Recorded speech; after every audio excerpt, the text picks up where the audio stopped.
자, 그래서 이 이미지 연구를 잘하기 위해서 사람들이 맨 땅에서 알고리즘을 만들었느냐 이건 아니고요. 좋은 알고리즘을 만들기 위해서 사람들이 먼저 엄청난 돈을 쏟아부어서 데이터셋을 만들어 왔었습니다. 그래서 숙제에서도 좀 쓸 데이터셋들이니까 이건 언급을 하는 게 좋을 것 같아요. 일단 가장 유명한 데이터셋이 MNIST입니다. 1, 2, 3, 4, 5, 6, 7, 8, 9 이렇게 트루 레이블이 9입니다. yi가 0부터 9까지 뭐 정수용어로 볼 수 있겠지만 범주용어로 보는 게 조금 더 자연스럽습니다. 다음에 28 곱하기 28 그레이스케일 이미지입니다. 그러니까 xi 하나가 우리 노테이션으로 하면 r 28 곱하기 28입니다. 몇 개죠? 28 곱하기 28 하면은 머리가 안 돌아갑니다만 뭐 한 800 몇 되겠죠. 자, 그런데 그런 이미지가 몇 개가 있느냐? 자, 요런 녀석이 i는 1부터 대충 트레이닝 테스트 합쳐가지고 n은 6만 정도 있습니다. 그래서 대부분의 엠리스트는 사실 랜덤 포레스트조차 아큐러시가 95%가 나오는 데이터셋이에요.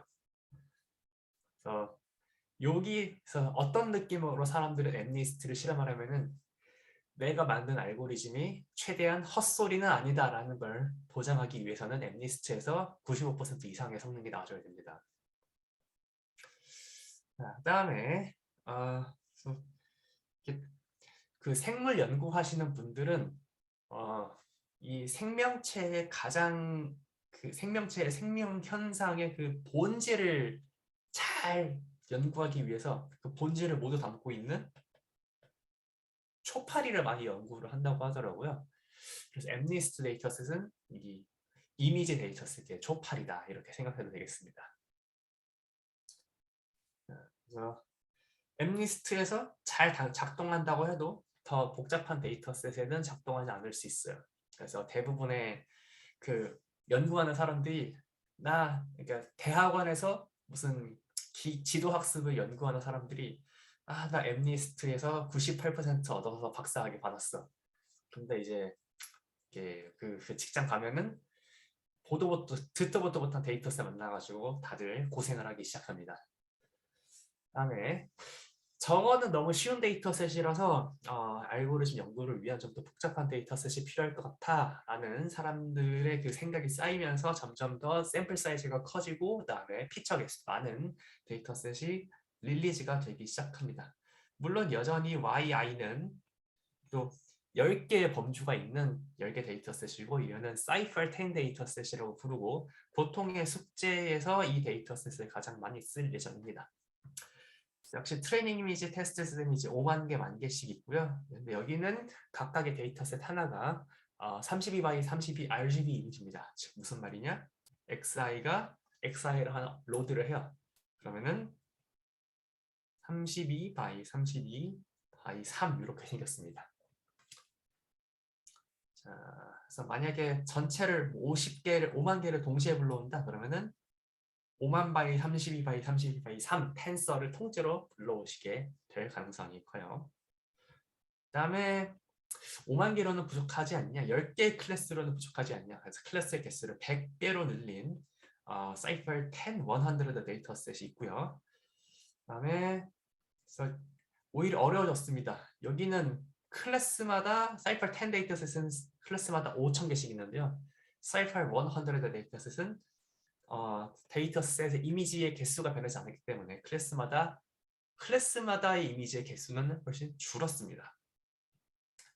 자, 그 다음에 우리가 수업에서 다루지는 않겠지만 클래스가 각각의 클래스마다 계층 구조가 있습니다. 그래서 비버, 돌핀, 어털씨, 웨일 얘네들은 사실은 크게 보면은 해상 포유류로 이렇게 세부, 하위, 이렇게 상위 범주를 정할 수 있죠. 자, 그러면은 상위 범주가 있는 범주는 어떻게 분류를 할지 뭐 이런저런 그 상상력이 여러분 발동을 할 것 같은데요. 이번 학기를 잘 지나고 나면은 상상의 나래를 펼치실 수 있을 것 같습니다. 자, 이거로도 부족해요. 우린 더 많은 것이 필요해. 여기서 만든 게 페이 리라는 그 스탠포드 컴퓨터 공학과 교수님이 주도하신 이미지넷 데이터셋입니다. 여기선 1000개의 데이터, 1000개 클래스가 있고요. 그다음에 트레이닝 데이터셋 개수가 엄청 늘어났습니다. 130만 개입니다. 클래스마다 1300개 정도 있고요. 그다음에 밸리데이션용과 테스트셋용을 나눠놨습니다.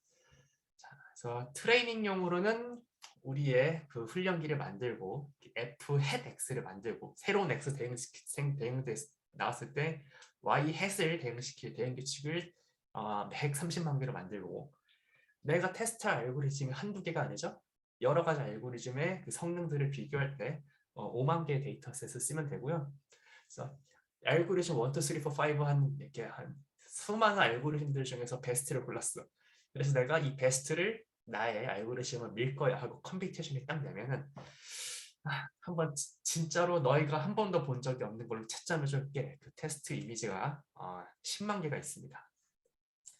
그다음에 퍼포먼스 매트릭은 이때는 보통 탑5 아큐러시를 봅니다. 워낙에 1000개 중에 하나를 맞히는 게 얼마나 그 쉽지 않은 작업이겠어요. 그래서 그 알고리즘한테 하나만 인식하려고 하는 게 아니라 네 나름대로 5개 한 개를 물론 정답지는 하나지만 네 나름대로 순위를 매겨서 너의 1순위, 2순위, 3순위, 4순위, 5순위를 한번 내봐. 그래서 5순위 안에 정답이 있으면 맞는 걸로 치는 것이 탑5 아큐러시입니다. 탑5 그 우리가 오리엔테이션 때 봤던 그 2012년에 탑5 2012년에 갑자기 딥러닝을 써가지고 확 그 탑 아큐러시가 좋아졌다는 게 탑5 아큐러시 기준입니다.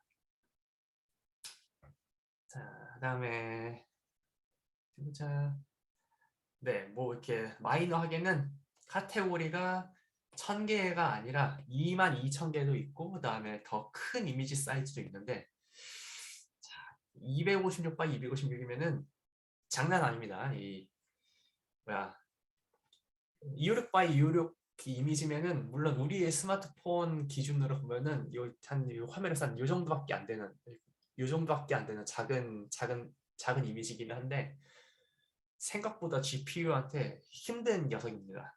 자, R 256 x 256 x 3이면 얼마야?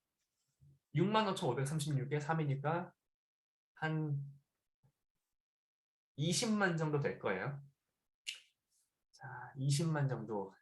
그러니까 내가 값을 저장해야 되는 게 20만 개 정도인데 그 각 20만 개당 정수값이니까 4바이트를 저장해야 돼. 그러니까 이미지 하나당 거의 1메가바이트입니다. 1메가바이트니까 보통 GPU 메모리가 보통 한 요새 뭐 4기가바이트에서 뭐 이렇게 10기가바이트 정도 되는데요. 한 몇백만 원 하는 몇십만 원에서 몇백만 원 하는 그 그래픽 카드 기준입니다. 4기가에서 10기가짜리에 그림 몇 개 집어넣을 수 있어요. 1메가짜리. 이게 1기가바이트가 대충 1024메가바이트거든요. 그러니까 한 4,000장 집어넣을 수 있는 겁니다. GPU에. 한 번에 4,000장 집어넣을 수 있어요. 근데 GPU가 연산을 하기 위해서는 GPU 메모리 안에 그림만 있는 게 아니라 내가 그림과 내적을 시킬 그 수많은 파라미터들이 다 같이 저장이 돼 있어야 되거든요. 그래서 이론적으로는 4,000장을 GPU에 집어넣을 수 있다고 해도 4,000장 다 못 집어넣어요. 한 256장 정도만 넣을 수 있으려나? 아무튼 그래서 이 256 x 256이라는 이 그림 사이즈가 생각보다는 압박이 있는 사이즈입니다. 지나가는 걸로 제가 해봤고요. 그다음에 사람들이 점점 큰 샘플 사이즈 n을 키우고요. 그래도 우리가 실제로 뭐 서비스를 적용할 이미지들은 여러분들 뭐 아이폰으로 누구 인물 사진 하나 찍으면 무슨 8K 화소 이런 식으로 나오잖아요. 8K 화소라는 게 뭐 이렇게 4096 곱하기 가로가 4096 픽셀, 세로가 몇 픽셀이야?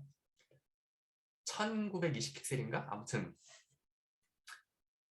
가로가 4,000 픽셀, 세로가 2,000 픽셀이라 해가지고 8K 화질로 나는 아이폰에서 사진 찍을 수 있다는 식으로 나오는 거거든요. 근데 이 엔지니어 분들이 열심히 공밀레를 하셔서 폰으로 찍은 사진 정도는 여러분들이 이제 상용 서비스에서 이런 거 할 수 있죠. 그 상용 서비스에서 나는 뭐 한 적도 없는데 이미지들끼리 와서 얼굴이 비슷한 사람이면은 이 사람 누구야 하고 물어보죠. 그다음에 구글 포토 쓰시면은 뭐 음식이라고 검색하면은 음식 사진 쫙 나오죠. 네. 이 뭐라 그래야 돼? 한 장 CPU가 담을 수 있는 그 메모리 한 개를 서버를 많이 사고 GPU를 많이 달고 그다음에 뭐 그런 컴퓨터를 한 수천 대 병렬적으로 연결해가지고 상용 서비스 구형까지 다 가지고 갑니다. 자, 그래서 아무튼 픽셀 수도 늘어나고 있고 그게 추세고요. 한편으로는 어떠한 벤치마크 같은 경우에는 아니 샘플 수가 매우 적어도 잘 작동할 수 있는 방법을 만들 수 있지 않을까 이런 철학에서 아예 샘플 수가 적은 데이터셋을 릴리즈하는 경우도 있습니다.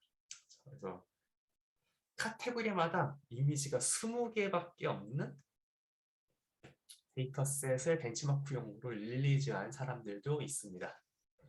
물론 이거는 이거를 릴리즈한 이 강의 노트가 컴퓨터 비전 전문가이기 때문에 컴퓨터 비전 데이터셋만 말씀이 나온 거고요.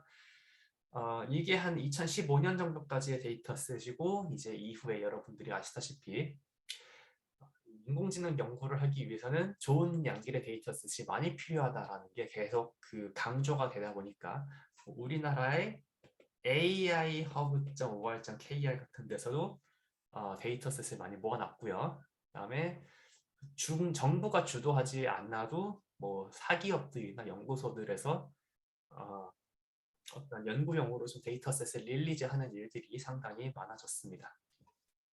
자, 그럼에도 불구하고 여전히 양질의 데이터셋은 매우 부족합니다. 특히 이미지 같은 것은 모르겠는데 사람의 개인 아이디가 붙어있는 데이터는 이게 프라이버시 문제가 같이 붙어 있어가지고 이 데이터의 공개가 상당히 좀 어려운 실정입니다. 그다음에 뭐 제조 쪽은 이게 영업비밀이니까 공개를 안 하고 있고 그래서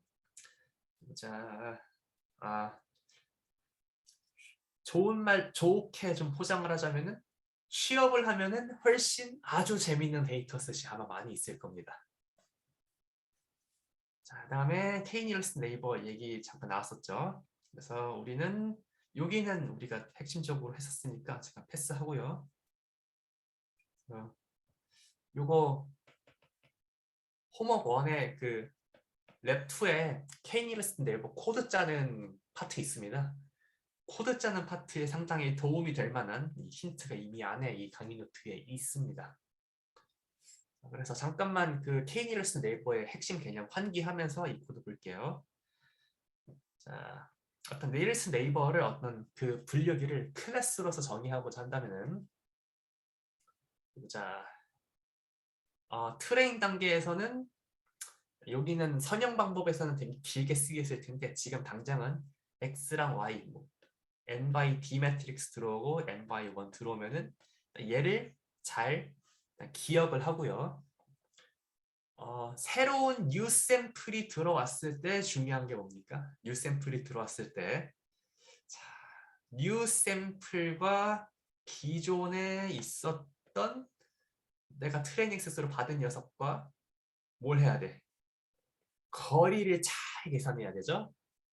그 다음에 K-니얼슨 네이버의 가장 그 중요한 거 그래서 가까운 인덱스를 X가 그 인풋된 new X랑 가까운 트레이닝 데이터셋의 인덱스를 받아와가지고 지금 요거는 원의 NN 기준인 것 같습니다. 가장 가까운 인덱스의 Y 값을 이렇게 Y 햇으로 지금 주는 게 그 K-니얼슨 네이버였죠. 다음에 넘어가겠습니다. 이건 약간 계산적인 측면인데 뭐 할만 그 계산 뭐야 그 얘기할 만한 언급할 가치가 있기 때문에 잠깐 언급하겠습니다. 자, 나의 트레이닝 데이터셋이 아까 보셨다시피 7천만 개가 있다고 해보죠. 자, 그러면 트레이닝 과정은 얼마나 걸릴까? 트레이닝 하나도 걸리지 않죠? 트레이닝 과정에선 그냥 7천만 개의 데이터셋을 메모리건 하드디스크건 저장하면 땡입니다. 자, 그러면 K-닐러스 네이버가 어디서 계산적으로 바틀넥이 있느냐? 자, 요 뉴 샘플이랑 트레이닝 데이터셋이랑 거리 계산할 때가 가장 오래 걸립니다. 자, ON이라는 거는 혹시 여러분 빅 O 노테이션을 본 적 있어요? 네, 빅 O라는 건 이거죠. 펜이 어디 갔을까요? 어이구, 미안. 펜을 쓰고 싶은데 펜이 안 보여. 쏘리.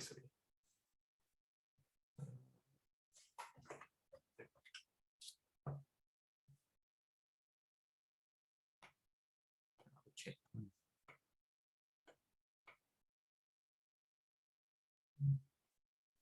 음. 어떤 수열이 OBN이라는 거는 자, AN 나누기 BN이 적당한 상수 C가 존재해서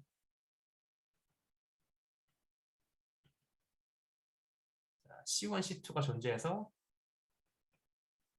모든 N에 대해서 이렇게 A1과 BN의 그 비율이 상수로 잘 안 보여요? 제가 너무 막 썼구나. 미안해. 다시 쓸게요. 어떤 수열 AN이 OBN이라는 거는 자, 어떠한 양수 C1, C2가 존재해서 자, AN 나누기 BN이 C1과 C2 사이에 있다. 요게 그 빅 O 노테이션의 정의죠.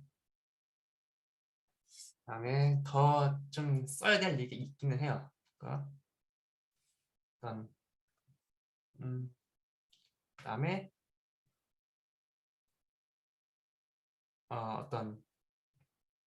어떤 인덱스 m과 양수 C1, C2이 존재해서 m보다 큰 모든 인덱스에 대해서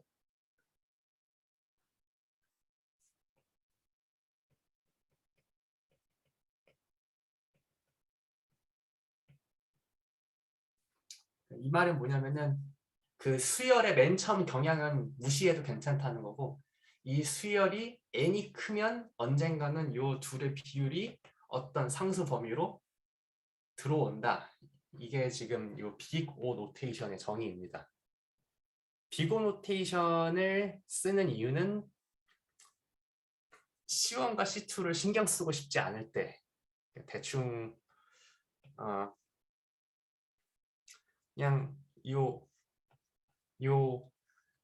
n의 몇 제곱이냐가 중요한 상황이 많거든요. 상수 자체보다는 요 n의 거듭 제곱에 대한 경향만 내가 누군가랑 커뮤니케이션 하고 싶을 때 이 빅 O 노테이션이 되게 편합니다. 자, 지금은 지금 ON을 썼다는 거는 내가 구체적인 연산의 횟수는 내가 컴퓨터 작성 구조를 정확히 모르니까 그건 잘 모르겠는데 적어도 내가 라지 n개의 샘플이 있다면은 내가 그 뉴 샘플과 라지 n개의 샘플은 자, 뉴 샘플과 하나의 샘플 간의 거리 계산하는 로직을 라지 n번 반복을 해야 되죠.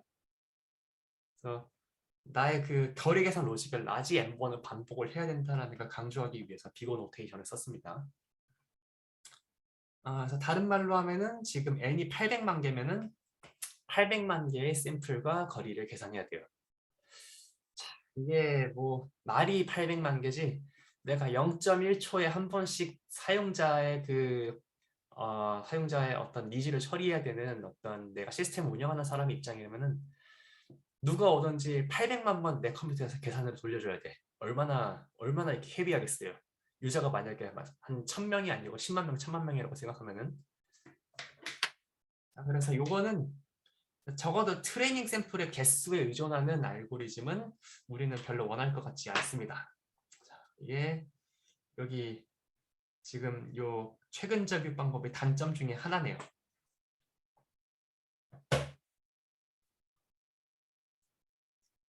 그다음에 이렇게 말을 할 수도 있습니다.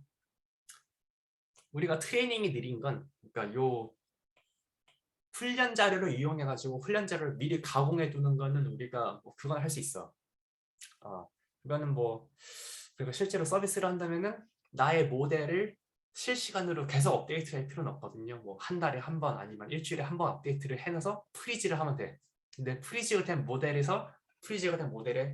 새 유샘플이 들어왔을 때는 프리즈된 거랑 최대한 빨리 계산이 돼야 돼요. 그래서 요거는 우리가 원하는 거 아니다. 자, 다음에 그래서 K 최근접 이웃에서 뭔가 조금 계산을 빠르게 할 수 있는 어떤 그 어, 뭐야 점근적인, 그러니까 근사값을 계산할 수 있는 테크닉은 역시 이건 그 통계학에서 이렇게 많이 좀 연구한 적이 있는 주제입니다. 이렇게 누구든 뭐 이 한 분야를 연구하는 것만으로도 충분히 박사학위를 받을 수 있고요. 왜냐면은 거리를 계산하는 알고리즘 자체는 모든 대부분의 그 알고리즘의 가장 그 인프라스트럭처 중에 하나거든요. 데이터 간의 거리를 계산하는 건 클러스터링 할 때도 좀 필요한 알고리즘입니다. 그래서 자료들의 거리를 빨리 계산하는 거 중요한 토픽이고요. 이건 저번에 얘기했고, 자, 그다음에 이거 혹시 우리가 여기 오른쪽에 강의 노트에서 판서로 했었던 기억이 나나요? 자, 이게 만약에 클래스가 하나, 둘, 셋, 넷, 다섯. 만약에 클래스가 5개일 경우에는 최근자 비율 방법을 쓰면은 이 결정 경계가 이렇게 5영역의 경계로 나타날 것입니다. 자, 그래서 만약에 K의 개수를 늘리면 디시전 바운더리 정리도 했었고요. 그다음에 K의 개수를 늘리면 어때요? 조금 요 결정 경계가 조금 좀 평평해지는 모양이 좀 보이나요? 왜죠? 자, 여기 하나만 보면은 원 리얼리스 네이버 같은 경우에는 이렇게 중간에 좀 방해꾼 같은 게 들어가 있어도 이 방해꾼 주변에서는 이 방해꾼의 레이블만 따라가죠. 그런데 그 이웃의 개수가 많아지면은 방해꾼이라고 해도 여기에 UX가 들어오면은 이 방해꾼이랑 가까울 뿐만이 아니라 다른 점들과도 가깝기 때문에 뭐 초록색이라고 해도 그 다음으로 인접한 2개가 파란색이면 파란색으로 주기 때문이겠죠. 그래서 약간 다른 말로 하면은 K가 크면은 노이즈를 조금 뭉개는 효과가 있다, 이렇게 말할 수도 있겠습니다. 자, 그다음에 물론 이렇게 회색 지드는 무엇이냐? 3D 일러스트 네이버후드 했는데 하나는 갈색, 하나는 보라, 하나는 빨강이야. 가장 가까운 3개가. 그러면은 누가 메이저인지 얘기할 수가 없죠. 그럴 때는 그냥 나는 분류 못하겠다, 이런 식으로 얘기를 할 수도 있겠습니다. 물론 보통의 상용 알고리즘 하면은 그런 걸 타이가 발생했다고 하는데, 타이가 발생했을 때 어떻게 처리할 거냐, 그것도 알고리즘 옵션에 다 있습니다. 자, 그다음에 디스턴스 매트릭 얘기는 했고요. 그다음에 그래서 디스턴스 매트릭에 따라서도 결정 경계는 당연히 뭐 달라질 것입니다. 어떠한 그 디스턴스가 좋은지는 우리가 갖고 있는 데이터셋과 검증 세트가 무엇이냐에 따라서 검증 오류가 어떻게 달라지냐에 디펜드하겠죠. 그래서 자,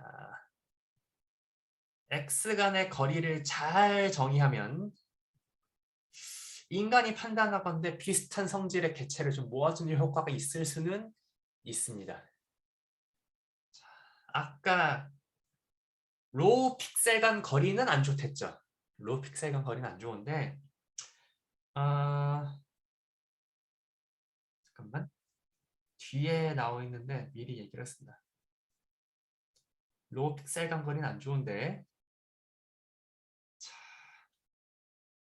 요 로우 X 이미지를 잠깐 파란색이 잘 안 보이네요.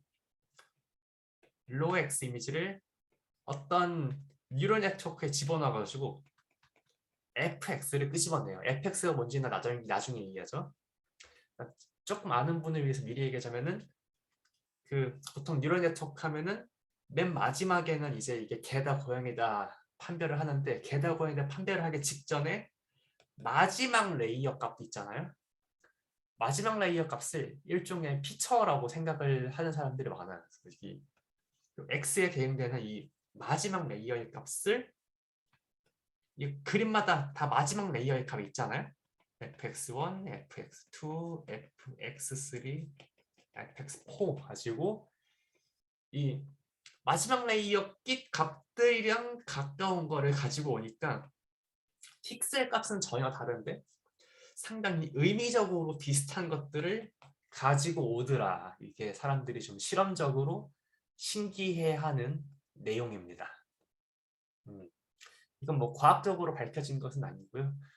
공학적으로 했더니 이랬더라. 관찰입니다. 그래서 여기 오른쪽에서 그림의 픽셀은 X간 거리가 가까우면 비슷한 가선들의 개체 이 전제를 위반하지만 그림의 픽셀이 뉴럴 네트워크를 통과해서 일종의 전처리가 되면 요 그 전처리된 피처들 간의 거리는 진짜로 인간이 생각하는 비슷한 성질의 객체가 되는 것 같다. 이런 얘기가 좀 나왔습니다. 다시 앞으로 돌아갈게요. 자, 남은 이야기가 무엇이냐? 이제 하이퍼 파라미터 이야기입니다. K-니어스트 네이버후드에서는 내가 이 방법론을 묘사하기 위해서 내가 사전에 결정해야 되는 게 있었죠. 이윤 몇 개로 할 건지, 그다음에 디스턴스 매트릭, 뭐 L1으로 할 건지 L2로 할 건지 아니면 뭐 어떤 다른 거리로 할 건지. 자, 그러면은 방법론 하나에 대해서도 상당히 많은 그러니까 방법론 하나를 정확히 묘사하기 위해서 미리 지정해야 되는 것들이 있는데 미리 지정하는 거를 그러면은 남이 시키는 대로 해야 되느냐? 그럴 필요 없고요. 그 어디 보자. 남이 시키는 대로 할 필요가 없고 검정 세트를 이용해서 나의 상황에 맞는 걸 고르면 됩니다. 한번 읽어보시죠. 자, K 리얼리스트 네이버드에서 K를 못 쓰고 디스턴스 매트릭을 뭐로 쓸까? 얘네들은 자, 하이퍼 파라미터라고 볼 수 있는데요. 아니 그러면은 파라미터는 무엇이냐? 이 파라미터가 무엇인지에 대해서는 이제 이미지 클래시파이어 이번 3단원에서 조금 더 정확하게 얘기가 나올 겁니다. 자, 아무튼 이렇게 하이퍼 파라미터를 이렇게 정의하는 게 가장 정석인 것 같습니다. 훈련 자료에서 우리가 배우지 않는 그러니까 알고리즘을 디자인할 때 필요하기는 한데 훈련 자료로부터 이걸 훈련 자료로부터 배우지는 않는 모든 것들을 우리는 하이퍼 파라미터라고 부릅니다. 훈련 자료로부터 배우지는 않되 훈련 시작할 때 우리가 미리 지정해야 되는 것들 얘가 다 하이퍼 파라미터예요.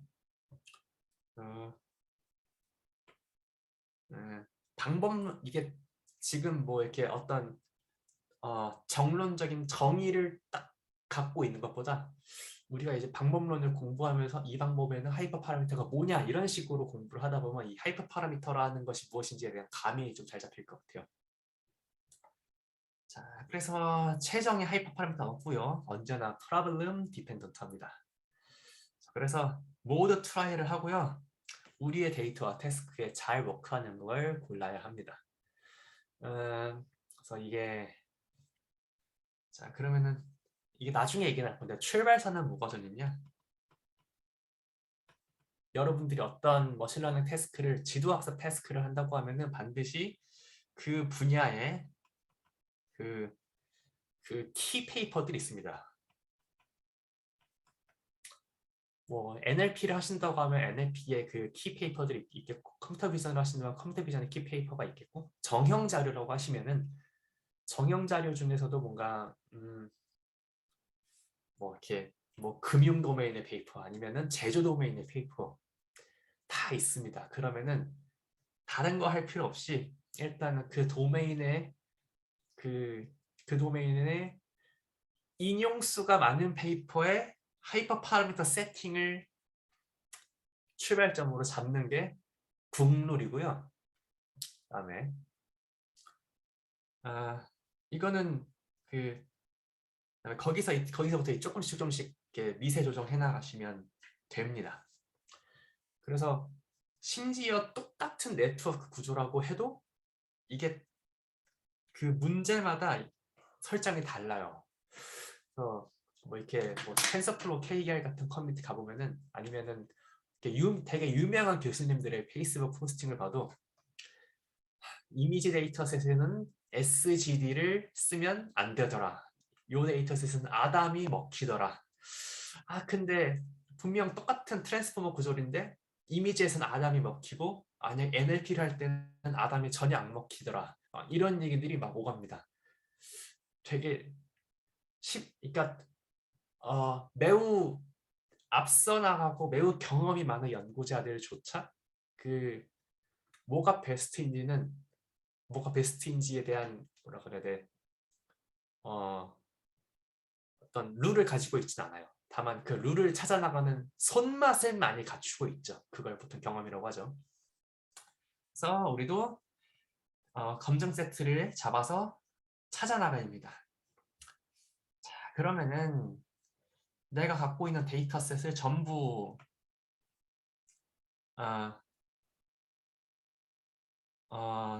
쓸 것이냐. 자, 이건 어떤 뜻이죠?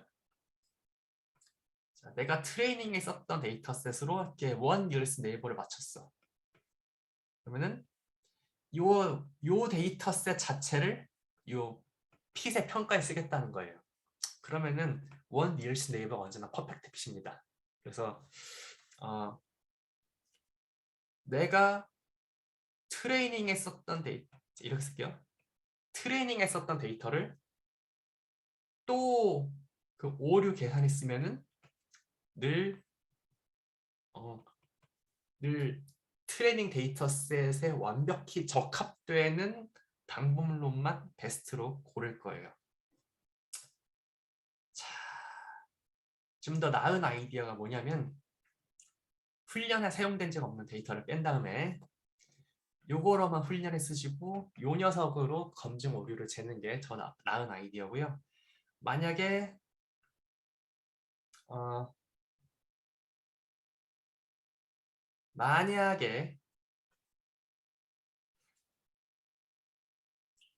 뭐라 그래야 돼? 얘를 밸리드로 고치겠습니다. 여러분들이 보통 검증용 데이터셋을 남겨야 한다면 저도 그렇고 모든 사람들도 그렇고 세 번째 방법을 추천합니다. 그래서 100의 데이터셋이 있다면은 60, 20, 20 아니면은 80, 10, 10 정도로 떼놓기를 원해요. 용도가 무엇이냐? 자, 우리가 1에는, 3에는, 뭐 5에는 다양하게 그 성능을 비교할 거죠. 성능의 비교는 이 밸리데이션 셋으로 해요. 자, 그러면은 우리의 베스트 모델 하나 3NN으로 골랐잖아요. 3NN에 대해서 이 3NN이라는 걸 고르는 과정에서 우리가 또 밸리데이션 셋을 또 소비를 한 겁니다. 그러니까 3NN이 얼마나 잘 작동할지를 실제 필드에 나가기 전에 최종적으로 테스트해보고 싶으면, 그러니까 즉 필드 테스트랑 최대한 비슷한 환경을 내기 위해서는 이 모형 평가 과정에서도 사용되지 된 적이 없는 정말 순수하게 한 번도 사용된 적이 없는 데이터셋이 필요합니다. 그 다음에 요 만약에 이런 질문할 수 있죠. 누구든지 이런 질문할 수 있습니다. 아니 어차피 다 이거 유한한 표본인데 밸리데이션 셋을 요 녀석으로 했을 때 베스트 알고리즘이랑 밸리데이션 셋을 요걸로 골랐을 때 베스트 알고리즘 다를 수 있지 않겠어요? 그러니까 내가 밸리데이션 셋을 뭐로 고르냐에 따라서 베스트가 달라질 것 같아. 그래서 나는 밸리데이션 셋을 고를 때의 그 변동성을 더 감안을 하고 싶어. 자, 그럴 경우에 추천되는 방법은 그 한국어로는 교차 검증이라고 불리는 크로스 밸리데이션입니다.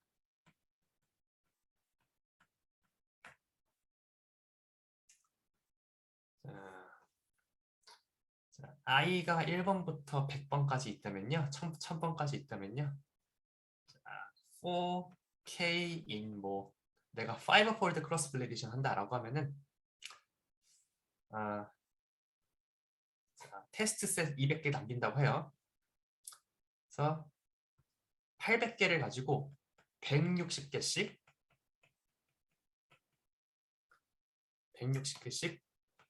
처음에 640개를 트레이닝용으로 쓰고 그다음에 나머지 160개를 밸리데이션 에러 계산용으로 쓰고 그다음에 이렇게 해서 밸리데이션 에러 한번 계산하고 제일 원이라고 할까요?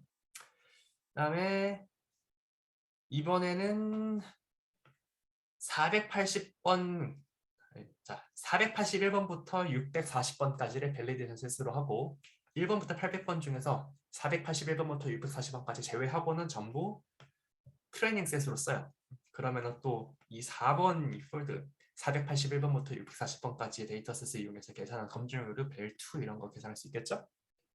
그러면은 이게 5 폴드라면 벨3, 벨4, 벨5 하나의 방법론에 대해서 검증 오류를 5개를 계산할 수 있게 됩니다.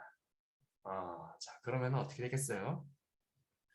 자, 지금 K 최근접 이익 기준으로 만약에 내가 50 nearest neighborhood의 검증률을 계산한다고 하면은 자 5fold CV를 한다고 하면은 검증 오류를 이렇게 5개를 줄 수 있는 거예요.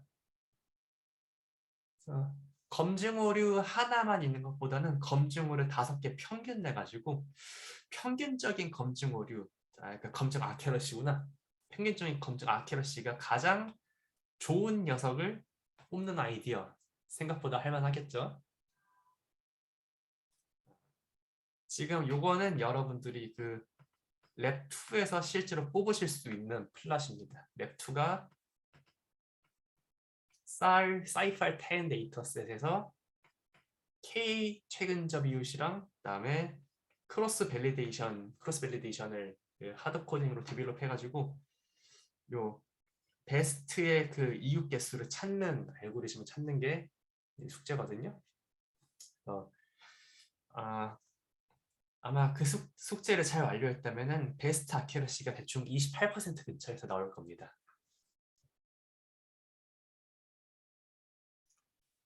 자, 그러면은 실제로 코드를 어떻게 짜느냐?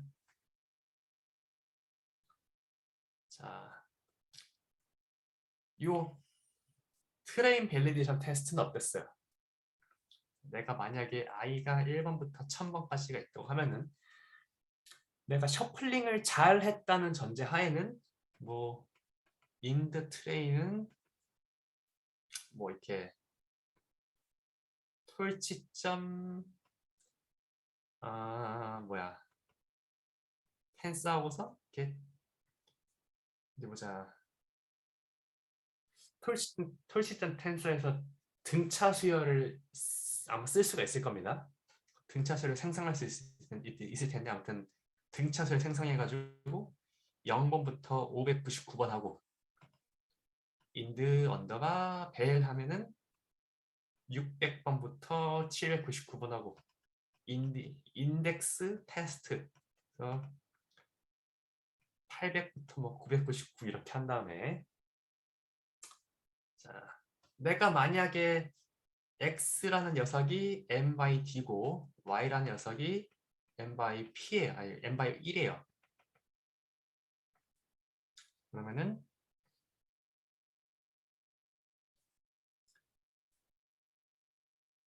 대충 이런 식으로 만들 수 있겠죠? 이렇게 600 by d랑 600 by 1. 자, 이렇게 x랑 y에 대해서 600 by d랑 600 by 1 데이터셋은 자, 뭐 x 언더바 트레인이라고 명명을 하고 얘를 뭐 x의 인드 언더바 트레인 이런 식으로 정의하면 되겠죠?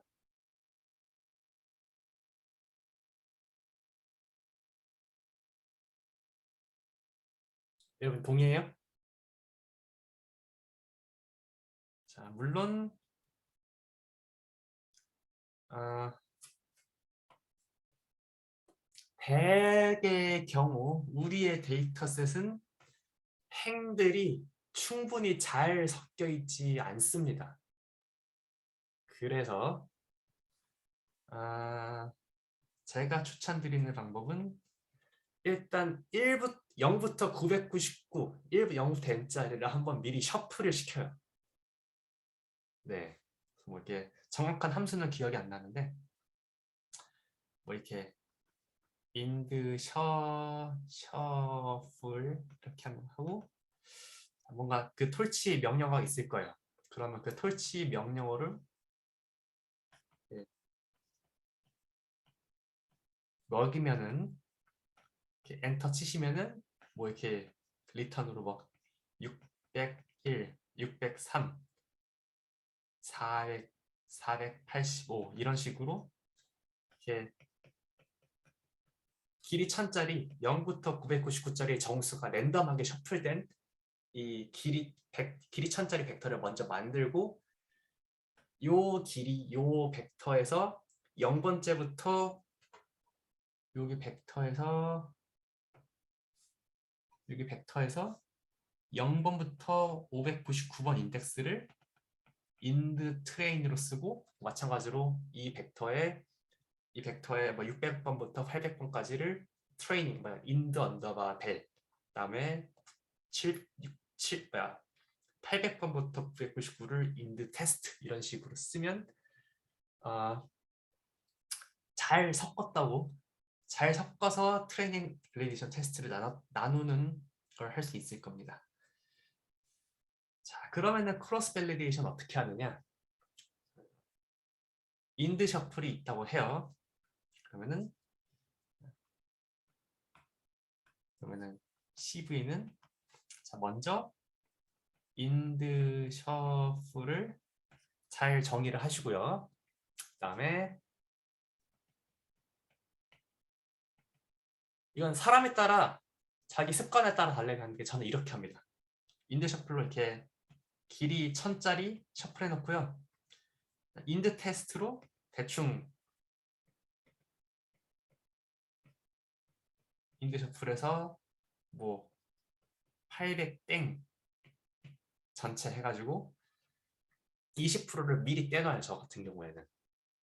그다음에 4K in 뭐 이렇게 만약에 5fold cross validation이면 K in range 5 해가지고 여기서 이 for은 안에서 밸리데이션과 그다음에 트레이닝 셋의 역할을 나누기 시작할 겁니다. 그래서 이 안에서 뭐 인드 벨부터 하는 게 편할 겁니다. 인드 벨 하면은 뭐 이렇게 K에 디펜드하게 잡으려면은 0번째는 0부부터 160번, 1번은 161번부터 320번 뭐 이런 식으로 하려면은 여러분 이런 정수들은 좀 일반성이 있도록 알아서 고치시리라고 믿고요. 뭐 160 곱하기 160 곱하기 K부터 160 곱하기 K 더하기 1 이걸 만족시키는 정수를 인드 벨에 집어넣고 그다음에 정확히 이렇게 하겠습니다. 잠깐.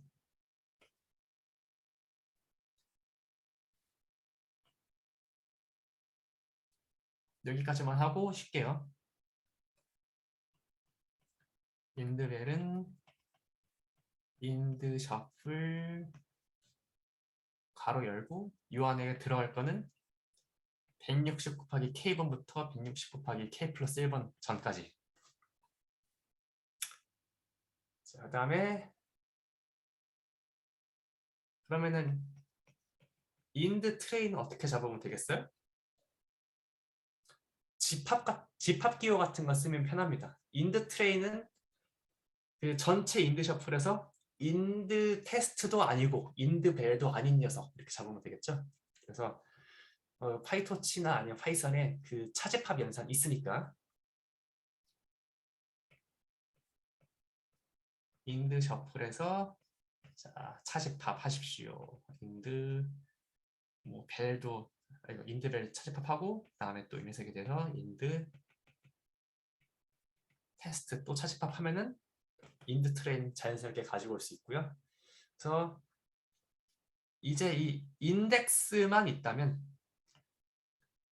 자료에 인덱스 번호가 있다면 이 인덱스 번호 가지고 로 데이터에서 착착착 빼와가지고 계산하면 됩니다. 자, 물론 이거 부대적으로 뭐 위아래로 생각할 거 많겠죠.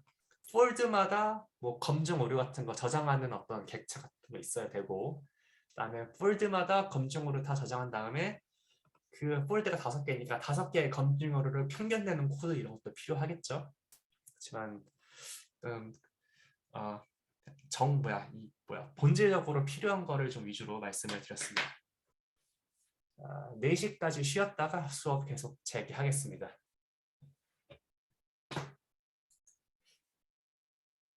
저도 몰랐는데 생각보다 이 수업을 진행함에 있어서 제가 말도 하고 여러분들의 그 반응도 살피고 판서도 하느라고 뇌가 상당히 다양하게 멀티태스킹을 하더라고요. 그래서 녹화 버튼을 제가 주의하지 않으면 맨날 까먹습니다. 정말 감사합니다. 자, 나도 모르게 검증 세트, 훈련 세트, 그 테스트 세트 간 독성을 위배하는 경우 자, 실제 사례로 한번 살펴보겠습니다. 첫 번째, 이게 그림이 1500장 있는 프로젝트였어요. 이게 그림이 어마무시하게 큽니다. 이게 이렇게 그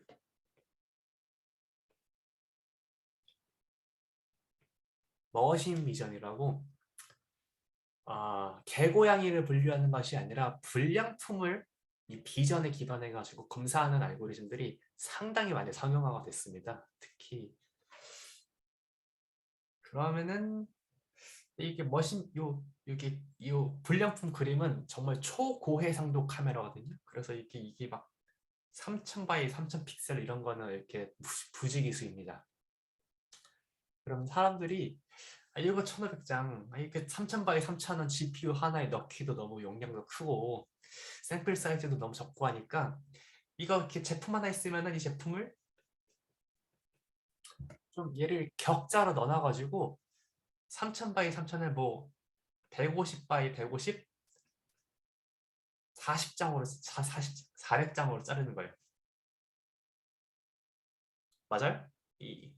20 바이 20 격자로 자르니까.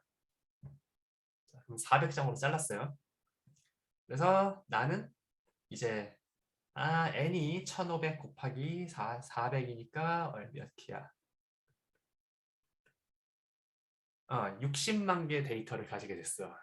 오케이. 그래서 이 60만 개에 대해서 자, 12만 개씩 폴드를 잘 나눴습니다. 물론 테스트 셋 따로 있다고 치겠습니다. 그랬더니 자, 5폴드 크로스 밸리데이션을 했어요. 그랬더니 검증 오류가 0%가 나왔습니다. 무슨 일이 있었을까요? 자, 이런 일이 있었습니다.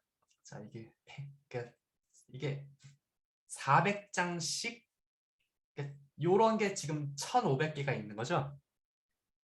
1500개 있는데, 자, 크로스 밸리데이션은 랜덤리 인덱스를 잘 셔플해야 돼. 그래서 인덱스를 잘 셔플했더니 한 장의 그림이, 한 장의 그 제품이 모든 폴드에 골고루 잘 들어갔네요. 이거 뭐가 문제입니까?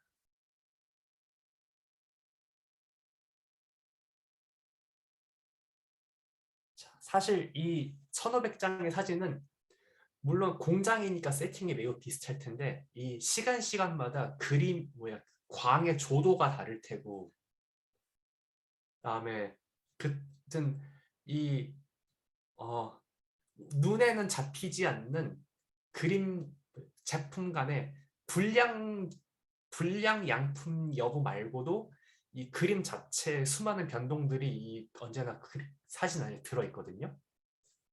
그러니까 만약에 이렇게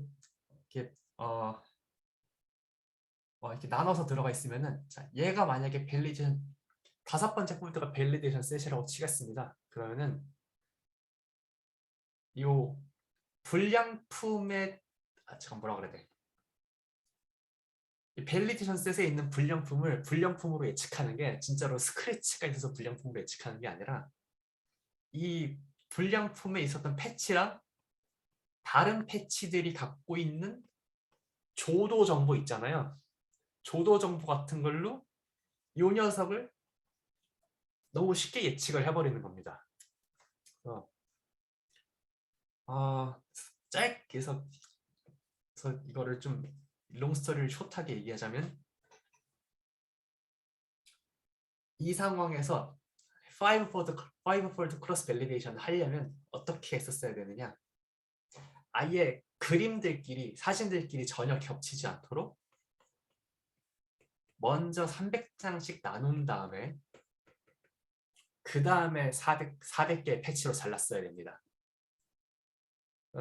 그래서 적어도 진짜로 밸리데이션 셋에 그러니까 제가 쉬운 설명이 있는데 이걸 이렇게 얘기하는 게 좋겠다. 이렇게 얘기하는 게 좋겠어. 자, 그러니까 내가 관심 대상의 그림이 이미 사실은 트레이닝 셋에 들어 있었게 되는 겁니다. 그러니까 패치로 찢어서 넣으면은 내가 테스트하고 싶은 양품 분량품 판정을 컨닝을 하는 셈이 되는 거예요. 그래서 어떻게 고쳐야 되냐? 컨닝을 하지 못하도록 그 패치가 들어있는 원그림 한 장 자체가 한 그 폴드에 통째로 들어가 버려야 됩니다.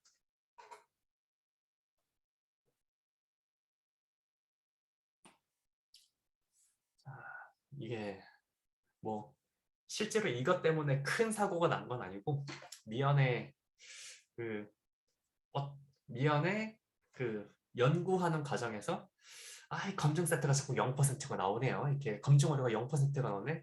왜 그런 거지? 하고 이렇게 에러를 보다가 이게 에러라는 거를 알게 된 사례고요.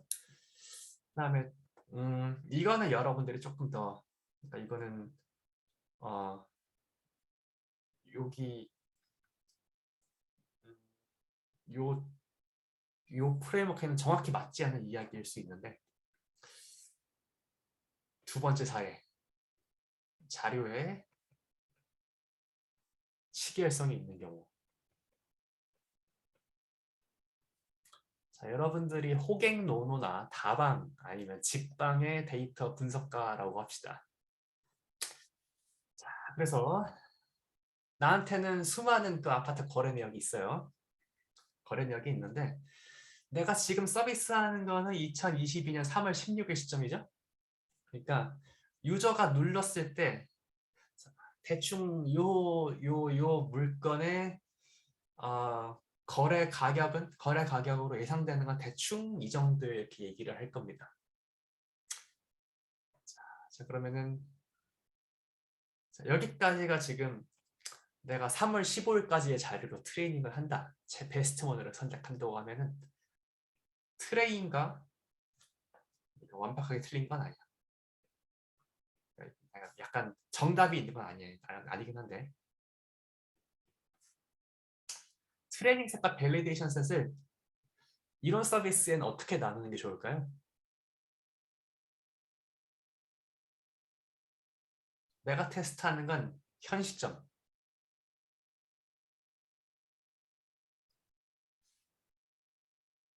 자, 이거는 상황에 디펜드 하는데 만약에 여러분들이 보는 자료가 과거의 패턴과 정말 똑같다라는 믿음이 있다면은 이 트레이닝 밸리데이션을 아무렇게나 랜덤하게 나누셔도 전혀 상관이 없고요. 만약에 여러분 아파트 가격 아시죠? 시간에 따라 변하기만, 시간에 따라 이렇게 옛날로 다시 회귀하는 것이 아니라 그냥 최신 트렌드가 가장 정확하죠? 그러니까 현재를 밸리데이션이라는 건 지금 잘 작동할 모델을 고르기 위한 장치니까 밸리데이션 셋이 최대한 현재 시점에 가까이 있는 것이 좋습니다. 그래서 저라면은 호갱노노에서 뭔가 아파트 무슨 가격 예측 서비스를 한다면은 밸리데이션 셋은 뭐 최근 6개월, 최근 1년으로만 잡을 거고 나머지를 트레이닝에 쓰겠습니다. 최근 1년이 뭐야? 최근 6개월, 최근 한 달 정도로도 모자랄 수도 있죠. 자, 그래서 요약하자면은 잠깐만.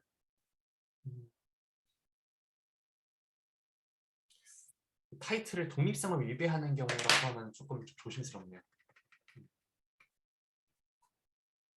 분할해서 조심해야 돼요.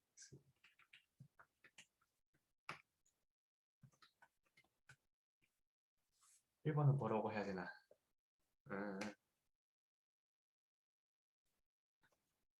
샘플 간 뭐라고 그래야 돼?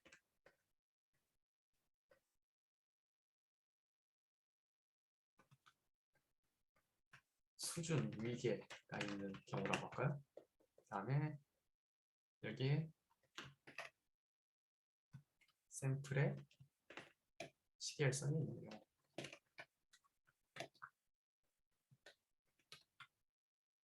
자, 샘플에 수준 위계가 있다는 건 어떤 뜻인지 대충 느낌이 오죠? 20 by 20 패치 하나는 사실은 그 상위의 그 단위가 있잖아요. 상위의 단위들끼리 독립적이도록 갈라줘야 됩니다.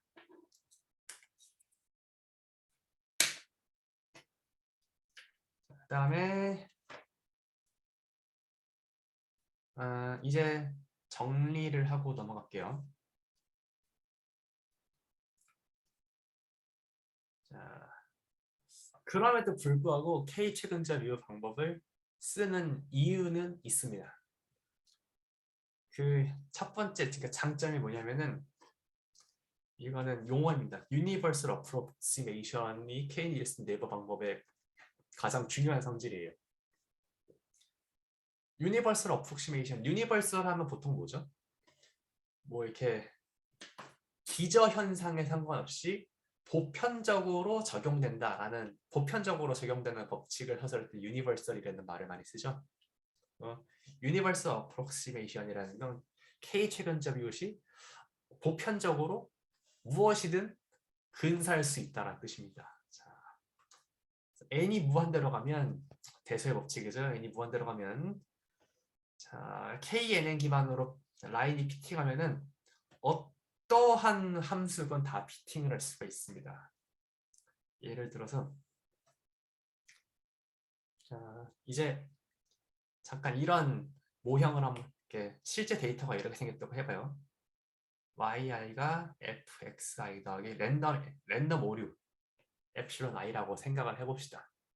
그러면 만약에 그래서 요게 지금 fx 라인이요. 스트루 fx 라인 5개의 포인트만 있다면 5개 포인트를 최근접 이웃으로 1 최근접 이웃으로 피팅 라인은 이 녹색 라인입니다. 녹색 라인은 파란색 라인을 근사하고 있는 것 같지 않죠? 그렇지만 만약에 아이고 뒤로 가기 어디 갔어? 네. 내가 만약에 충분히 많은 샘플 수만 갖고 있다면 은 이 녹색 라인이 점점 파란색 라인에 가까워지는 것을 보실 수 있습니다. 요 굴곡 있는 라인이 굴곡이 이래도 상관없고 요래도 상관없고요. 굴곡이 어떻게 생긴 건 상관없어요. 애니 펑션에 대해서 다 성립되는 성질입니다. 좋죠? 선형 피팅하면은 라인 점이 아무리 많아봤자 이렇게 선형으로밖에 피팅 못하잖아요. 선형 함수는 그 샘플의 개수에 상관없이 무조건 선형 피팅 곡선을 준다는 거에 비교하면은 최근자 비율에서 상당히 유연한 피팅 라인을 주는 게 장점입니다. 그다음에 그 피팅 라인이 근본이 없는 것도 아니고 샘플 사이즈를 키우면은 트루 라인에 가까이 간다. 이것도 증명이 된 것이고요. 자, 다만 자, 요 우리의 대전제가 만약에 성립이 된다고 하여도 K 최근자 비율에서 최대 단점입니다. 차원의 저주가 있어요. 자, 다시 여기 보시죠. 지금 1D를 지금 X가 1차원이죠. R1이죠. 1D를 빼곡히 채우기 위해서 직관적으로 봤을 때 한 100개 정도의 포인트만 충분했죠. 자, 그런데 길이 일자리를 채울 때는 포인트가 등간격으로 채울 때는 4개 정도였으면 충분했는데, 즉 100개 정도면 충분했는데 단위 넓이 일자리, 디멘전이 2D했을 때 단위 넓이 일자리를 채우기 위해서는 4의 제곱개의 포인트가 필요해져요. 자, 3디멘전 채우기 위해서는 4의 3승계의 포인트가 필요해집니다. 자, 그러니까 유니버스 어프록시메이션을 하기 위해서 1차원에서는 100개 포인트만 대충 있으면 충분한데 1차원에서의 100개 정도 포인트를 갖는 거랑 비슷한 품질로 3차원에서 유니버스 어프록시메이션을 하고 싶으면은 100의 3승계, 100만 개의 포인트가 필요합니다. 그래서 물론 차원의 저주란 것은 상당히 범용 언어긴 한데 여기에서의 차원의 저주라는 것은 무엇을 뜻하냐면은 이 같은 정확도를 얻기 위해서 지수적으로 많은 레코드가 필요하다.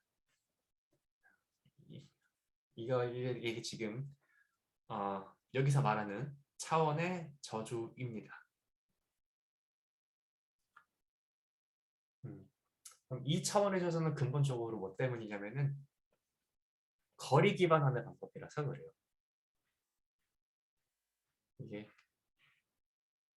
이 넓이라는 개념도 이 거리라는 개념도 사실 이 차원의 점을 이전하는 개념입니다. 그래서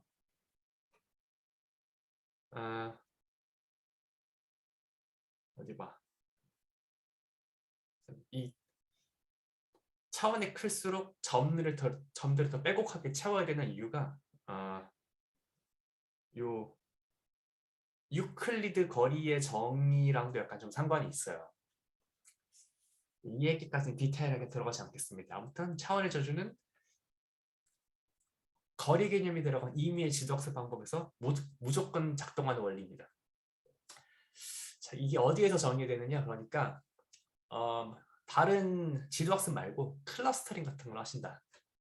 거리가 가까운 것들끼리 클러스터로 모은다라고 하면은 100% 피처의 개수가 많으면 100% 잘 안 작동합니다. 자, 그러면은 뭐 공학적으로는 이럴 때 우리한테 필요한 솔루션이 무엇이냐? 피처의 개수를 줄여야 됩니다. 피처의 개수를 줄이기 위한 상당히 많은 뭐 PCA도 하고 상당히 많은 테크닉들이 있고요. 자, 그 다음 얘기는 뭐 중요한 것 같지 않아서 이제 넘어가도 되겠습니다. 오케이. 자, 파이토치는 저희가 진도를 바꿔가지고 파이토치 실습을 먼저 했었고요. 이제 리니어 클래시파이어를 한번 좀 살펴보겠습니다. 이제 거리는 빠이빠이 하고요. 그럼 거리에 의존하지 않는 지도학습 방법 무엇이 있을까? 이제 이것이 이제 리니어 클래시파이어, 그 거리에 의존하지 않는 방법 중에 하나가 리니어 클래시파이어입니다.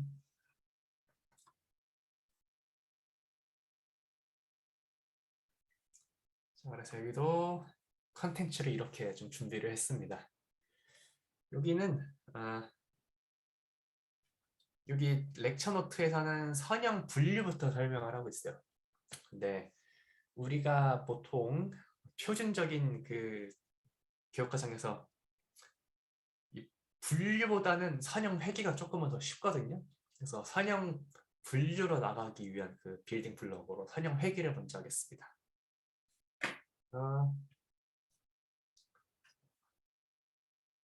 보자. 그냥 선형 회귀 분석은 아파트 가격 맞추기. 그다음에 선형 분류는 뭐라고 할까요? 그 브랜드 맞추기? 뭐 대충 우리의 직관을 활용하기 위한 그냥 말도 안 되는 예제긴 하지만 이런 걸로 우리의 직관을 활용해 보겠습니다. 그래서 여러분들이 아는 걸 대충 좀 복습을 할 거고요. 네, 복습을 하기는 할 건데 파이토치에 잘 끼워 맞추기 위해서는 우리가 알던 거를 행렬 연산으로 잘 이렇게 예쁘게 재가공할 필요가 있어가지고 행렬의 블록 연산 살짝 복습하겠습니다. 그 다음에 언제나 지도 학습 방법은 두 가지 요소가 있겠죠. 자, 지도 학습 방법을 서술할 때는 일단 UX를 Y햇에 어떻게 대응시키는지를 설명할 수 있어야 되고 주어진 트레이닝 셋을 어떻게 활용하는지를 말할 수 있어야 됩니다. 그래서 선형회계 분석에서 UX에 대해서 Y햇 대응하는 것 먼저 설명을 하고요. 그 다음에 Y햇을 어떻게 대응시키는지를 설명을 하면 여기서 어떻게 트레이닝 셋을 쓰지? 자연스레 나옵니다. 그래서 트레이닝 셋을 활용하는 방법이 여러 가지가 있는데 우리는 대표적으로 2개 하겠습니다. 우리 많이 알고 있는 최소 제곱법을 가장 먼저 설명을 하고 그 다음에 절대값섬 최소화시키는 것도 같이 설명을 하겠습니다. 그 다음에 저희가 왜 이 과목에 선수 과목으로 수리 통계를 걸었느냐? 사실은 손실함수의 최소화라는 거는 다 그 확률 모형과 최대 간도 추정법이라는 그 근본이 있거든요. 그래서 요 근본을 더 깊이 있게 설명하는 건 데이터 마이닝 시간에 할 거고 여기서는 이 둘 사이의 연관성을 좀 팩트로 드라이하게 설명을 하겠습니다. 그다음에 요 사고를 좀 돕기 위해서 호목 1의 이론 문제가 준비가 되어 있습니다. 이론 문제를 일단 이론 문제 자체는 수리 통계를 들었다면 다 풀 수 있고요. 그다음에 이론 문제가 뭐냐면은 정규분포, 이항분포, 다항분포의 최대 가능도 추정량 계산하기입니다. 거기까지는 수리통계 들었으면 다 할 수 있는 거라고 생각을 해서 그냥 호목 1답게 좀 쉽게 됐고요. 그 다음에 그래도 다음 수업들을 위해서 호목 1의 그 이론 문제에 뭘 하나 끼얹었냐면 요 함수를 파이토치 명령으로 어떻게 계산할 수 있는지를 파이토치 설명서도 한번 구경해 보시라고 냈습니다. 어쨌건 그 다음으로 이제 선형 회귀분석 얘기하고 나서 똑같은 방식으로 대응 규칙 먼저 그 다음에 훈련 데이터셋을 어떻게 쓰는지 두 가지 방식으로 설명을 드리겠습니다. 설명하기로는 멀티클래스 SVM 로스 펑션이 편해가지고 얘를 먼저 가지고 가는데요. 여러분들이 실제로 가장 많이 쓰실 거는 두 번째입니다. 그래서 두 번째까지를 해야 이제 이제 좀 비선형 방법을 할 준비가 끝났네. 이제 이게 다졌다고도 할 수 있겠습니다. 자, 그러면은 이전과 마찬가지로 이 녀석을 엑셀에서 좀 판서를 먼저 좀 하겠습니다.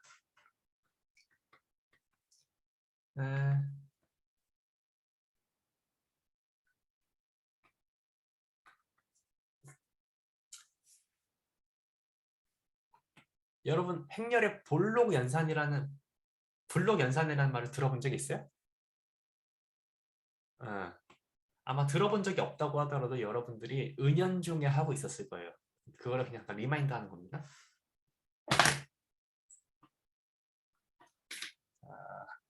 이렇게 그냥 행렬이 그냥 A1, A12, A21, A22 이렇게 있다고 하고 B를 뭐 B11, B12, B21, B22 있다고 하시죠.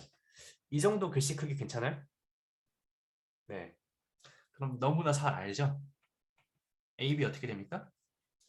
첫 번째는 첫 번째 행과 A의 첫 번째 행과 B의 첫 번째 열을 내적해가지고 뭐 A11, B11 더하기 A12, B21 이런 식으로 하죠. 자,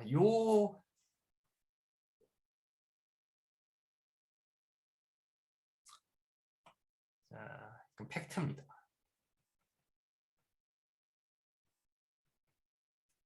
지금 여기서는 A11, A12, A12, B22가 다 스칼라라고 가정을 했는데 자, 이게 어디 보자. A라는 행렬이 임의의 n바이 행렬이라고 생각을 하고 여기를 그냥 내 임의대로 이렇게 쪼개봐요. A11, A12, A21, A22 그리고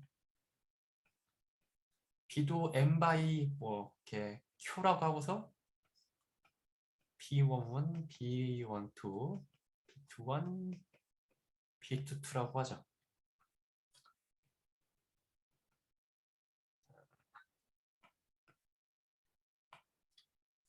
그러면은 스칼라끼리 곱하는 거 아닌데 이 AB라는 행렬의 곱해진 부분을 그냥 이 안에 있는 내부 행렬들끼리 곱해가지고 마치 그냥 일반적인 행렬 곱셈 연산하듯이 다 이렇게 쓰실 수 있습니다. 단 행렬 연산들이 잘 정의될 때. 자, 무슨 말이에요? 자, 블록 단위로 행렬 연산할 때 주의할 점은 여기가 2x2다. 여기가 2x3다라고 하면은 B11도 자, 여기 A11, B11이 잘 정리될 수 있도록 여기 세로가 이게 두 칸이어야 되고요. 그다음에 B2는 세 칸으로 나뉘어서 세 칸을 차지하고 있어야 됩니다.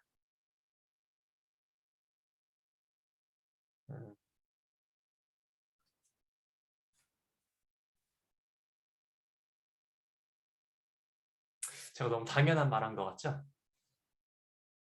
자, 요거를 우리가 언제 써먹을 거냐면은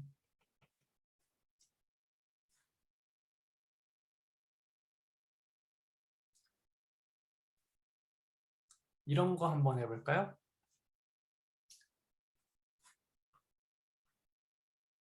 자, 그리고 y1 해시라는 이렇게 스칼라입니다. 스칼라를 x1 트랜스포즈 w1 더하기 b1 이렇게 써볼까요? 그 다음에 y2햇을 x2 트랜스포즈 w1 더하기 b1. 자, 이거 일단 지울게요. 1은 yn 햇을 xn 트랜스포즈 w 더하기 b라고 쓰겠습니다.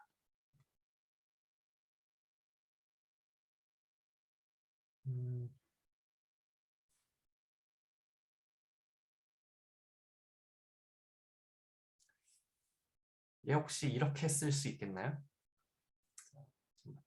얘는 x1은 d by 1이고 w도 d by 1입니다.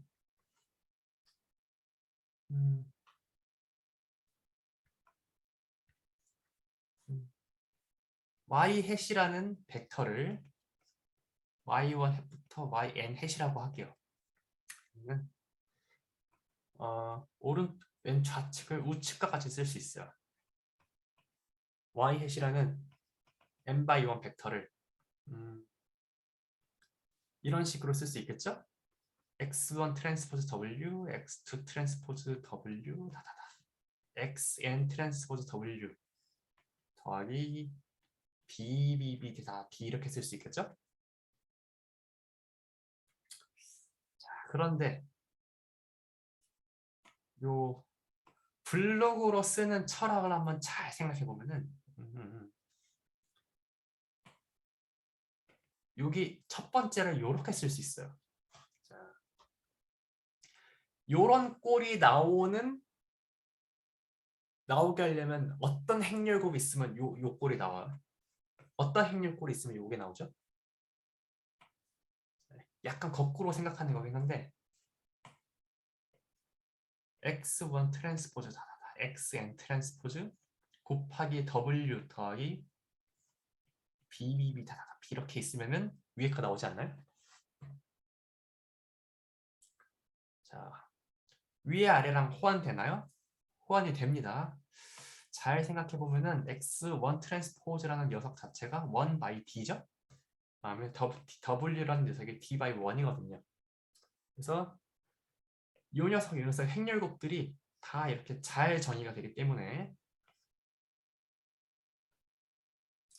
x1 트랜스포즈 xn 트랜스포즈가 스칼라는 아니지만 마치 스칼라인 것처럼 이렇게 윗변처럼 쓸 수가 있습니다.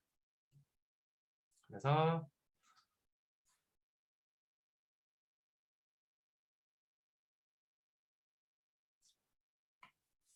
자, 그래서 얘를 결론적으로 어떻게 쓸 수 있느냐?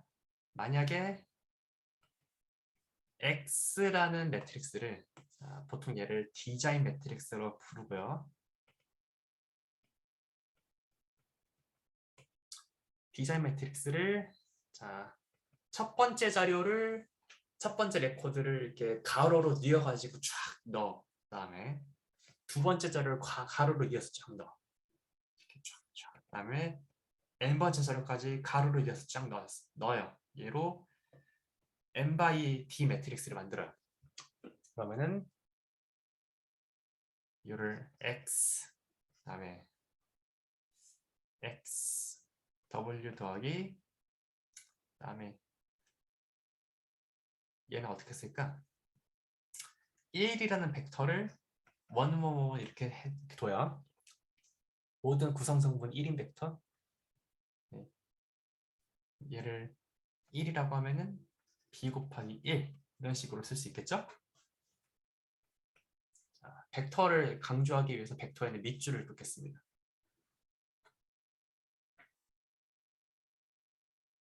그 다음에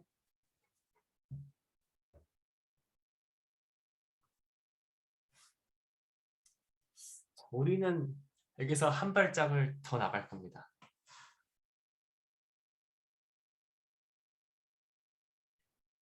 자, 지금 첫 번째 예제는 선형 회귀 분석할 때 선형 회귀 분석은 y값 예측을 위해서 w랑 b만 있으면 되거든요.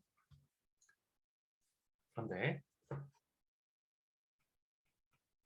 선형 분류를 위해서는 개, 고양이, 강아, 괜찮아. 개, 고양이, 그다음에 뭐야, 염소, 말, 클래스마다 다 선형 변환이 다 다르게 들어가요. 이건 나중에 다시 할 겁니다만 우리는 요 수학 연산 먼저. 그래서 아, 어떻게 쓸까? 음,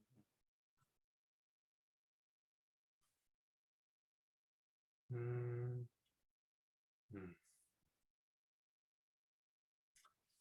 여러분 이거 자체가 하나의 n by 1이죠? 자, 이번에는 n by c 어레이 하나 이렇게 만들어 볼 겁니다. 어떻게 만들어 볼 거냐면요. 자, 가로는 샘플 번호, 그다음에 세로축은 이렇게 나중에 클래스 번호를 지칭할 축으로 만들 겁니다. 그래서 K는1부터 K는 C. 일단 마음속으로 이 생각을 하고 있고요. 네, 우리가 일단 행렬로 정리하고 싶은 n by c 매트릭스가 어떻게 생겼는지부터 묘사를 할게요. 그래서 x1 트랜스포즈 w1 더하기 b1, x2 트랜스포즈 i는 2, 그다음에 첫 번째 클래스에 대응해가지고 x2 트랜스포즈 w1 더하기 b1, i는 3에 대응해서 x3 트랜스포즈 w1 더하기 b1, xn 트랜스포즈 w1 더하기 b1. 지금 그냥 제가 n by c 어레이를 하나 그냥 정의하고 있는 중입니다. 근데 n by c 어레이의 각 성분이 이렇게 생겼다고 칩시다, 이 얘기하고 있는 거예요. 그다음에 K는 두 번째 클래스에 대응을 시키기 위해서 x1 트랜스포즈, 자, 여기가 바뀌었습니다. 자, K는 1은 여기가 다 1이라는 걸 대응이 되고요. W2 더하기 B2, 그다음에 두 번째 샘플을 대응해서 X2 트랜스포즈 W2 더하기 B2, 세 번째 샘플을 대응해가지고 X3 트랜스포즈 W3 2 더하기 B2, XN 트랜스포즈 W2 더하기 B2 이렇게 썼고요. 그다음에 C번째 클래스에 대응을 해서 어떻게 대응을 시키는 건지 나중에 얘기하고, X1 트랜스포즈 WC 더하기 BC, XN 트랜스포즈 WC 더하기 BC 이렇게 썼어요. 여기서도 행렬 같은 거를 적당히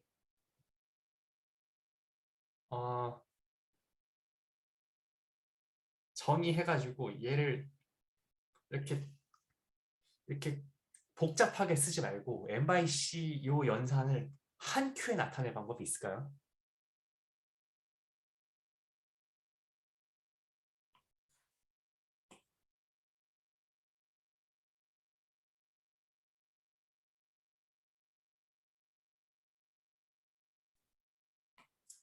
자, 어떻게 해볼까? 이것부터 보시죠. 우리가 위에 조금 만들어 둔 게 있어요. 그쵸? 잠깐만. 여기서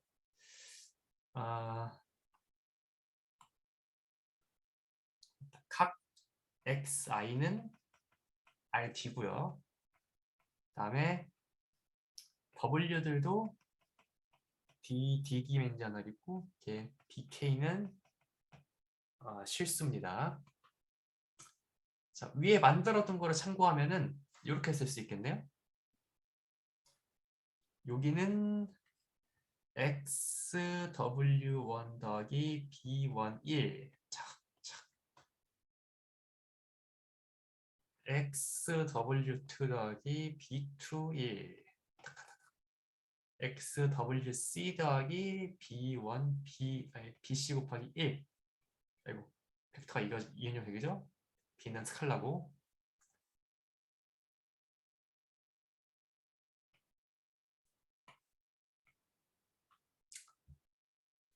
자, 그다음에 요 녀석 더 쪼개볼 수 있을까요? 아니, 더 간단하게 쓸 수 있을까요? 이렇게 어떻게 쓸 수 있어요? XW1, XW2 다다다.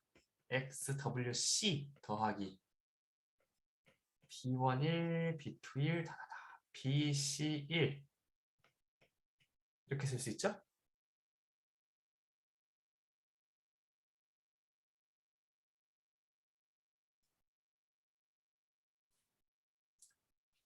자, 얘를 더 어떻게 간단하게 정리할 수 있어요?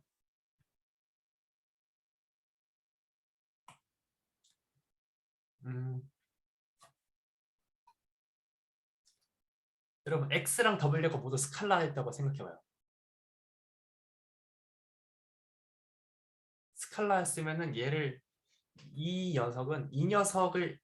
녀석이 결과가 나오는 두 행렬의 곱이 뭐죠?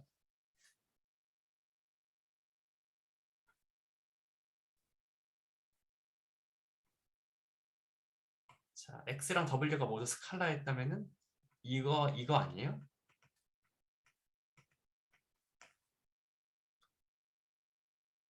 자, 얘는 지금 n by d, 얘는 d by 1, d by 1, 자다다다다. d by 1이 지금 시기가 연속해 있죠? 그래서 이 녀석을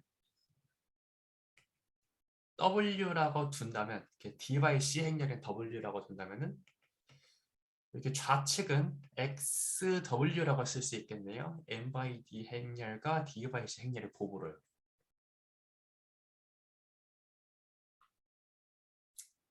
그다음에 오른쪽은 뭐라고 쓸 수 있겠어요? 음, 자, 이거는 사람마다 하기 나름인데, 그리고 B1, B2 다다다, BC 하기 1 이렇게 쓸 수 있을까요?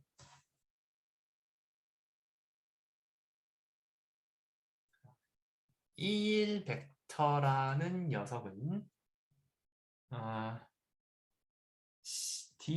잠깐 D by 1 맞죠? N by 1이지 N by 1. 아 헷갈려. N by 1이라는 거 동의해요? 여기 위에 연산에서 쉐입 맞춰주려면은 1이 N by 1이었어야죠. 이제 덜 헷갈리기 위해서 1에 N을 붙여줍시다. 길이 랭스 N짜리 1벡터라니까요. 얘기하기 위해서.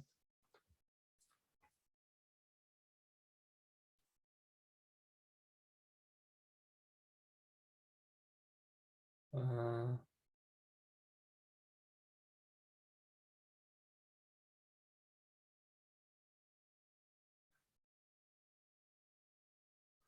자, 근데 여기를 만약에 지금 이대로 하면은 지금 1 by C죠? 요렇게 하면은 요렇게 위를 아래로 쓰면은 안 맞아요. 안 맞아. 자, 이 요게 이 결과가 n by c라는 걸 생각하면은 요거를 자연 n by c가 나와 주려면은 사실 이렇게 쓰면 안 되고 1벡터 n 곱하기 b1, b2 다다다 bc 이렇게 나왔어야 되죠? 이래야 좌측이 n by 1, 우측이 1 by c 해가지고 n by c가 나옵니다. 그래서 어, 그래서 b라는 벡터를 b1부터 bc까지의 그 텐서 이렇게 뭐야 랭스 c짜리 벡터로 정의를 하면 자 어떻게 쓸 수 있어요? 1n 곱하기 b1 트랜스포즈 이렇게 쓸 수 있겠네요.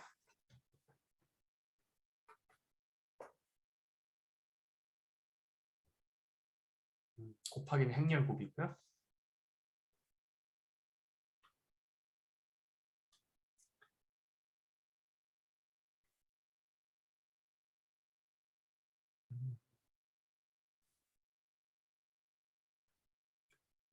그다음에 요 얘기를 다음 시간에 나눠서 하려고 했는데 참 이렇게 하는 게 낫겠어요. 음, 여러분 B가 성가시지 않아요? 네.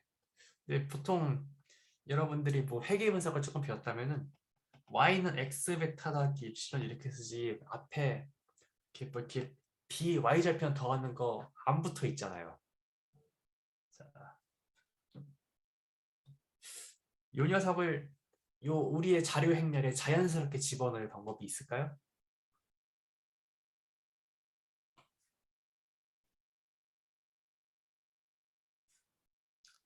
이렇게 하면 어떨까요?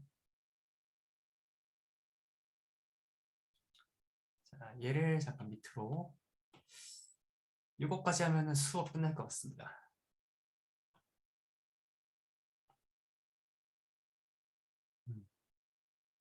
다시 여기로 돌아왔어요. 음, 초장에 음, 어,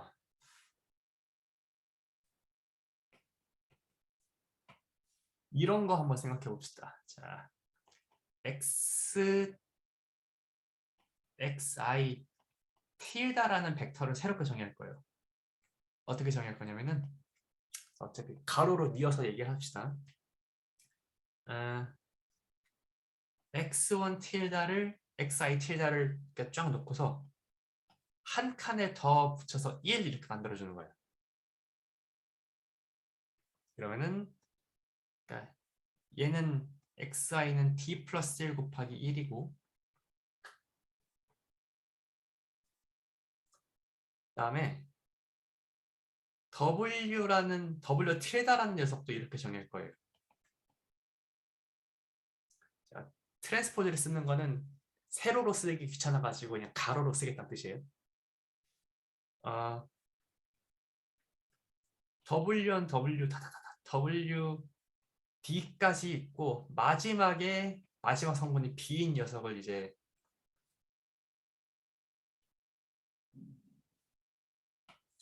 W 트랜스포즈로 W 틸다로 정의를 할게요.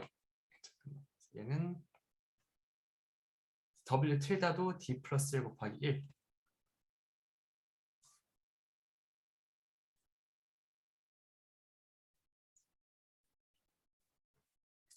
그러면 어,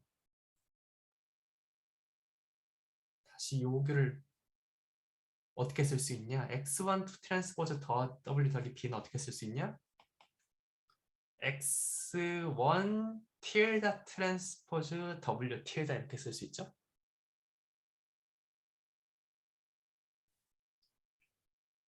동의해요? 왜냐하면 X1 틸다 W X1 틸다 W라는 녀석이 자, 요 녀석이랑 요 녀석이 내적하는 거라며. 그러면은 여기 부분이 W잖아요. 그래서 X1 틸다 W 더하기 1 곱하기 B가 되니까 내가 원하는 거 나오죠?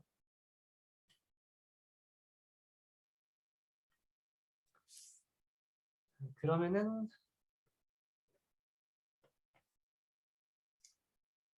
위에 걸 다시 어떻게 쓸 수 있어요? 잠깐만. 아이, 더 밑으로 가야겠다.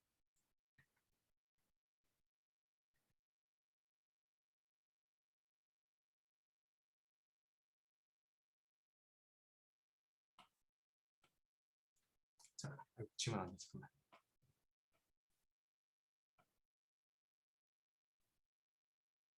요 녀석이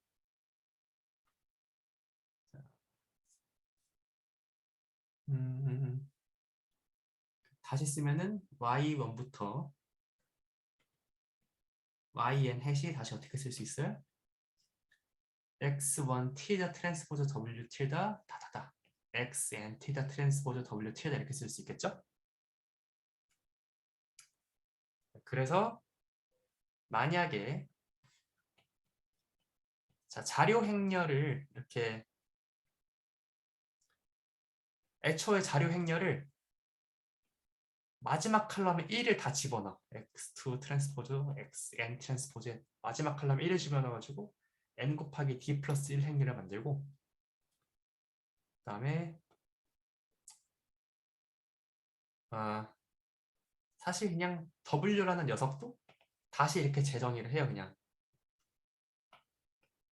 w라는 녀석도 애초에 초장부터 w1, w2, wc의 마지막 성분으로 b 이렇게 집어넣었다고 생각을 해요. 그러면은 얘를 어떻게 쓸 수 있어? 그냥 xw 이렇게 간단하게 쓸 수 있죠?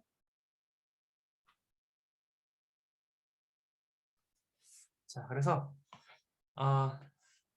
어차피 내적 연산을 그러니까 우리가 지금 실제로 지칭하고 싶은 거는 이 선형 변환인데 이 선형 변환을 행렬 표현으로 나타내는 방법이 이렇게 두 가지가 있습니다. 그래서 이렇게 XW 더하기 B1으로 나타내는 방법이 있고요. 이럴 때는 자료 행렬을 그냥 P처만 이어붙여가지고 만들면 되는 거고요. 그다음에 자료 행렬에 그 우리 데이터 자료에다가 이 1칼럼을 붙여가지고 XW 걸로 또 쓸 수도 있습니다. 그래서 이렇게 1번 표현, 2번 표현이 있는데 1번 표현을 여기 교재에서는 no bias trick이라고 부르고요. 그다음에 2번 표현을 bias trick이라고 부르더라고요. 그다음에 여러분들이 실습하실 때도 바이어스 트릭을 쓴 표현, 바이어스 트릭을 쓰지 않은 표현 이런 식으로 그 실습 노트에도 안내가 되어 있을 겁니다. 본질은 똑같은데 그냥 그 형태만 약간 다른 거예요. 자, 그러면은 바이어스 트릭을 쓰면은 밑에 요걸 어떻게 쓸 수 있겠어요?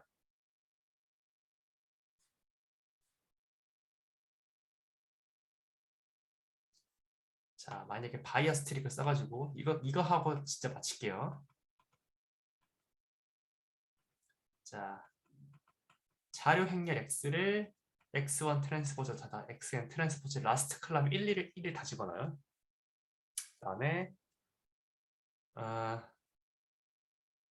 W라는 매트릭스를 n by d 플러스 1이 됐고요. d 플러스 1 곱하기 c 벡터를 어떻게 정의하냐면은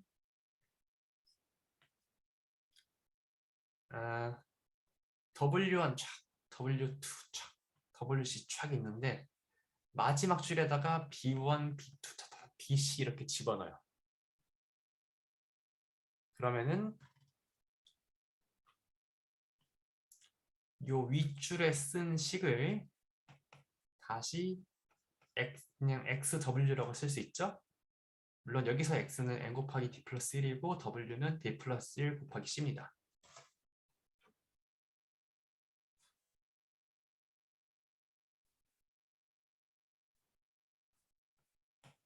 정의는 아니고 그냥 등식이 성립하는 거죠.